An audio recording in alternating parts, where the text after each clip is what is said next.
Hello, thank you for being in a new video. This time we have an unboxing of the Realme Dos Pro Plus. Let's get started.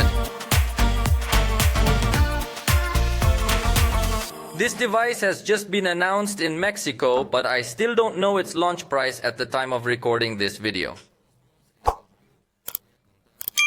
Anyway, in the review, I will tell you absolutely everything about it, including the price.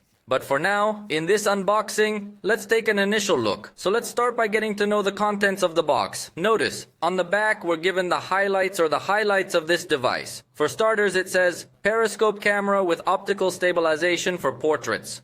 Then it clarifies to us that it has a camera with Sony IMX890 sensor with optical stabilization. This is a sensor that is generally used exclusively in the high-end, but in this case, Realme has decided to incorporate it from this, which is a kind of mid-premium range. Then we are told that it has the Snapdragon 7S Gen 2 processor, and finally a curved screen with about 25 Hz. This bottom part also gives us the clarification that it's the 12GB RAM model with 512GB of storage, so it's got pretty advanced specs.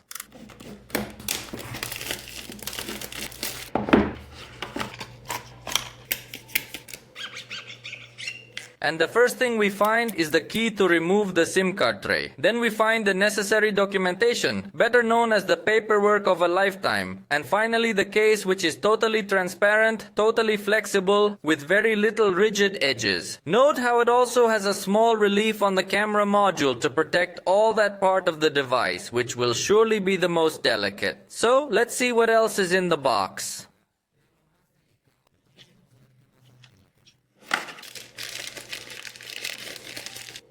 Immediately we come across the cell phone that comes with a curved screen, and believe me, it feels a little bit heavier than I was expecting, so it feels pretty well crafted. It's got a soft feel on the back. Very nice looking as well. Realme has really emphasized a lot about this device, its design, which comes with a rather peculiar finish on this part, inspired by fine watchmaking and even in collaboration with Rolex. So let's say it has quite a luxurious finish. Synthetic leather on this cover, with a golden touch. The truth is that the combination looks very nice as well. So even though it's not a high-end device as such, the truth is that it does have very nice features. Let's get it powered up, and in the meantime, let's see what else comes in the box.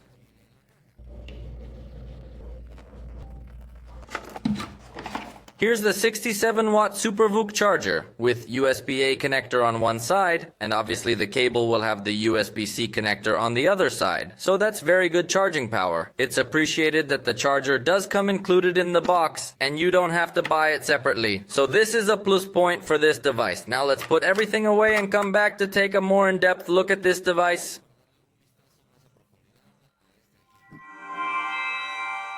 I've already got the device set up, so join me in getting to know its specifications in a brief and quick way. It is 8.75mm thick and weighs 196 grams. For some strange reason, it gives me the feeling of being heavier, perhaps because of the distribution that has its weight, quite focused on the camera module, which now has a periscope lens. But looking at the figure, it is like the average smartphone. The screen is 6.7 inches in its diagonal with full HD plus resolution. It is an AMOLED panel with 120 Hz in its refresh rate. It also has a double reinforced glass which resists shocks quite well. As you notice, it does have with an automatic switching in the refresh rate, so it doesn't consume so much power, and it also has a new minimum allowed brightness setting, so you can use your smartphone comfortably. It could become useful for those people who suddenly accidentally turn down the brightness too low, and then they can no longer see the content on the screen. So it could become somewhat useful. The front camera is 32 megapixels with f2.4 aperture. And as first impressions, I could say that the result is positive. Before taking the picture, we do not have a good balance of light and shadow. But after taking the picture, notice that we do have a well-balanced picture, even with a good level of detail. In fact, unlike other devices that have high-resolution cameras on the front, in this case it does not work pixels. So the photos do have this maximum resolution of 32 megapixels. So we have an extreme level of detail. The main camera is 50 megapixels with f1.8 aperture and it's 24mm. We will also find the ultra-wide camera, 16mm with 8 megapixels and f2.2 aperture. And the most striking is the periscope camera, 71mm, with 64 megapixels and f2.8 aperture. That is, it has 3x optical zoom, so it definitely gives very good quality. And in both the main camera and the periscope camera, we see a crop on the sensor to have optical quality at 2 and 6x settings. So we're offered a pretty robust system in terms of the zoom. All of the quick shortcuts here have optical quality. 0.6x has the specific lens, 1x is also the lens, but at 2x it's a crop on the sensor, but it maintains optical quality. Then at 3x we have specifically the lens, and then 6x is a crop on the sensor. Just make sure that when you're using the 3x lens, you're far enough away. Because if you're too close, it's actually going to be digital zoom using the main camera. But let's see some results. This is the main camera.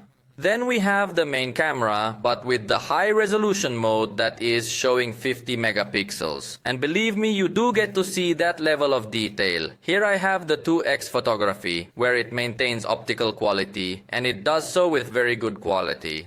In 3x we have specifically the periscope lens, and again, we notice excellent quality, extremely sharp pictures.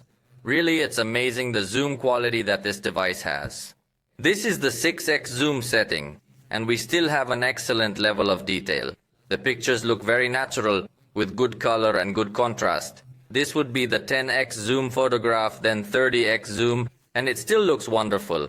It's surprising because it's not a high-end device, but it has better zoom than many more expensive devices. And the most it leaves is 120x, which obviously looks very artificial and very forced, but 120x is too much zoom. Something also to note is that it has XDR technology for displaying the photos. That is, this area where there is a sunlight, it shines brighter on the screen. I don't know if it's distinguishable through the camera, but when you see it in real life, it's amazing. Watch, this is what it looks like with the effect off, and this is what it looks like with the effect on. I think it's pretty clear how it manages to better illuminate those areas. Even the portrait photography looks good quality, both at the 1x setting and at the 3x setting using the periscope camera. So, it's definitely a device that has the camera as one of its strongest points. Not only with very nice styling, but also with good specs and with good results.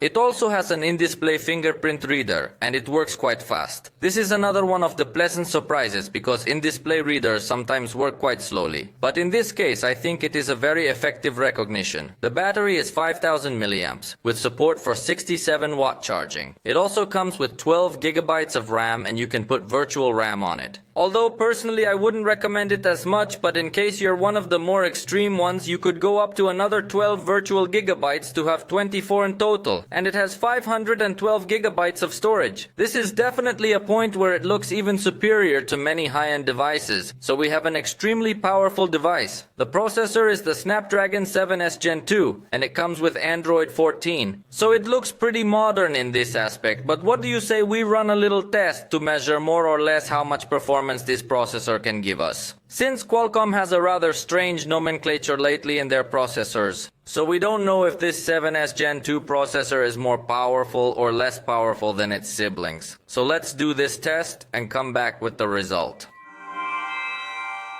And here are the results. The truth, a little surprising, but for the worse.